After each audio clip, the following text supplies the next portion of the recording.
Hello viewers, আসসালামু আলাইকুম। আজকে আরেকটি গুরুত্বপূর্ণ টপিকস নিয়ে আসলাম, যেটা বর্তমান সমসাময়িক ইউএস ভিসার ক্ষেত্রে সমসাময়িকভাবে বেশ আলোড়ন সৃষ্টি করেছে। সেটা হলো ভিসা বন্ড। আমি আমার প্রিভিয়াস ব্লগে এই ব্যাপারে সামান্য কিছু বলার চেষ্টা করেছিলাম। এইবার আসলেই আমি বেসিক্যালি বলবো ভিসা বন্ড, আমেরিকার ভিসা পাওয়ার ক্ষেত্রে ভিসা বন্ড কতটা গুরুত্ব বহন করে এবং ভিসা বন্ডটা আসলে কি। ভিসা বন্ড সাধারণত B1 B2-র ক্ষেত্রে প্রযোজ্য হবে। কারণ হলো, যারা আমরা ভিজিট ভিসায় ইউএসএ যাই বা ইউএসএ চিকিৎসার জন্য যাই, ইউএসএ বিজনেস পারপাস যাই, তাদের ক্ষেত্রেই আসলে এই ভিসা বন্ডটা আসলে কার্যকর হবে। সেক্ষেত্রে আমরা আমাদের দেশের যারা আমরা ভ্রমণ পিপাসু বা যারা B1 B2-তে ইউএসএ যাওয়ার চিন্তাভাবনা করছি ভিজিট ভিসায়, তো তারা সবাই এই ভিসা বন্ডের যখন এটার ঘোষণা ইউএস এম্বাসি দিল, তখন থেকেই বেশ এক্সাইটেড এবং খুব চিন্তিত হয়ে গেল যে এইটা আবার কিভাবে এটা ইমপ্লিমেন্ট হবে এবং কাদের উপর ইমপ্লিমেন্ট হবে, কখন ইমপ্লিমেন্ট হবে, এটা নিয়ে সবাই বেশ উদ্বিগ্ন। তো এইটা আমি আমার প্রিভিয়াস ব্লগে বলেছিলাম, মাত্র 2টা দেশের উপরে আপাতত ইউএস গভর্নমেন্ট এই ভিসা বন্ডটা অ্যাপ্লাই করেছে। এবং আমি এখন বলার চেষ্টা করি ভিসা বন্ডটা আসলে কি।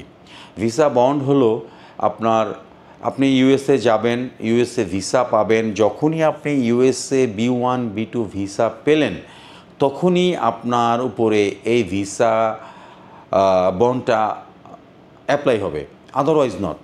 আপনি ভিসা পাবেন না, আপনার উপরে ভিসা বন্ড অ্যাপ্লাই হওয়ার কোনো কারণ নাই। তো যখনই আপনি ভিসার জন্য অ্যাপ্লাই করবেন এবং আপনি ইন্টারভিউর পরে যখন আপনি ভিসা আপনার অ্যাপ্রুভ হবে, তখনই আপনাকে এই ভিসা বন্ডটা দিতে হবে। এখন প্রশ্ন হলো যে ভিসা বন্ডটা আসলে আমাদের উপরে কি এইটা অ্যাপ্লাই হবে কি না। এখন পর্যন্ত বাংলাদেশের কোনো নাগরিকের উপরে ইউএস এম্বাসি এই ভিসা বন্ডটা এখনও অ্যাপ্লাই করেনি। এখন আমাদের ইউএস গভর্নমেন্ট যে ধরনের ঘোষণা দিয়েছে সেটা হলো $15,000 ভিসা বন্ড দিতে হবে যদি আপনি ইউএসএ ভিসা পান এবং ইউএসএ ভ্রমণ করতে চান। সেক্ষেত্রে আপনাকে এই ভিসা বন্ডটা দিতে হবে। এখন আমাদের দেশে এখন পর্যন্ত ভিসা বন্ড কোনো মতেই ইমপ্লিমেন্ট হয়নি এবং আদৌ হবে কি না সেটাও আমরা জানি না। এখন যথারীতি আমরা যেভাবে আছি সেভাবেই আমাদেরকে অ্যাপ্লাই করতে হবে। এটা নিয়ে এখন কোনো রকম উদ্বিগ্ন হওয়ার কোনো কারণ নেই। যখন আপনারা আমাদের দেশের উপরে যদি এটা ইমপ্লিমেন্ট হয়, সেক্ষেত্রে তখন এটা নিয়ে আপনারা চিন্তিত হবেন। কিন্তু আমরা সবাই ভেবেছি $15,000 দিলেই হয়তো আমরা ইউএসএ ভিসা পাবো। নো, আপনারা এই জায়গায় সম্পূর্ণভাবে ভুল একটা অ্যাজাম্পশন করে বসে আছেন, যারা এটা সম্পর্কে ফুল ডিটেলস না জানেন। কারণ হলো, আপনি যখন B1 B2 ভিসার জন্য অ্যাপ্লাই করবেন, আপনাকে অবশ্যই ভিজিটর হিসাবে প্রুভ করতে হবে। আপনি যে একজন ট্যুরিস্ট সেটা প্রমাণ করতে হবে। অ্যাজ ইউজুয়াল প্রিভিয়াস যা প্রয়োজন সব কিছুই আপনার ভিসা পাওয়ার ক্ষেত্রে সব কিছুই আপনাকে ফুলফিল করতে হবে। দেন আপনি ভিজিট ভিসা পাবেন, B1 B2 ভিসা পাবেন, এরপরে আপনার উপরে এই ইমপ্লিমেন্টটা হবে। কিন্তু তার আগে অবশ্যই আপনারা যদি মনে করেন যে আমি $15,000 দিয়ে আমি ভিসা পেয়ে যাব, তাহলে আপনারা ভুল করবেন। আপনারা যথারীতি আপনারা বিভিন্ন দেশ ভ্রমণ করেন, নিজেকে ট্যুরিস্ট প্রমাণ করেন, আপনার ব্যাংক সলভেন্সি, ব্যাংক স্টেটমেন্ট, আপনার আয়কর রিটার্ন, আপনার income tax file up to date করেন, সব কিছু তারপর DS-160 ফর্ম সুন্দরভাবে ফিল আপ করেন। সব কিছু আপনাকে কিন্তু করতে হবে। এখান থেকে কোনো রকম ছাড় আপনি পাবেন না।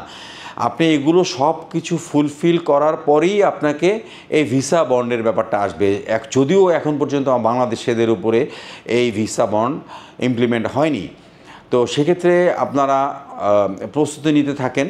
আপনাদের যথারীতি অ্যাজ ইউজুয়াল আপনারা যেভাবে আমেরিকা ভিজিট ভিসার জন্য B1 B2 ভিসার জন্য অ্যাপ্লাই করতেন, সেভাবেই আপনারা প্রস্তুতি নিতে থাকেন। যদি ভিসা বন্ড আমাদের উপরে অ্যাপ্লাই হয়ে আপনারা ভিসা বন্ড দিয়ে যাবেন।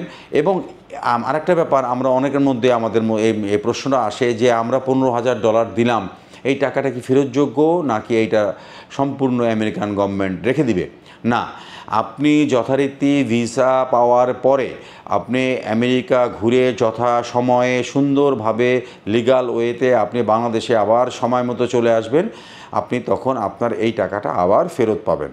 আপনার এইটা নিয়ে চিন্তিত হওয়ার কোনো কারণ নেই। এটাই হলো ভিসা বন্ড, যাতে আপনি $15,000 মায়ায়ও এইটার কারণেও আপনি যাতে দেশে ব্যাক করে আসেন, নিজ দেশে ব্যাক করে আসেন, এই জন্যই আসলে ভিসা বন্ডটা আসলে ইমপ্লিমেন্ট করেছে। এখন আমাদের দেখার বিষয় আমাদের দেশে আসলে আমাদের বাংলাদেশিদের জন্য এই ভিসা বন্ডটা অ্যাপ্লিকেবল হয় কি না, সেটাই আমাদের দেখার বিষয়। এটা নিয়ে এখনই আমাদের চিন্তিত হওয়ার কোনো কারণ নেই। সবাই ভালো থাকবেন। আসসালামু আলাইকুম।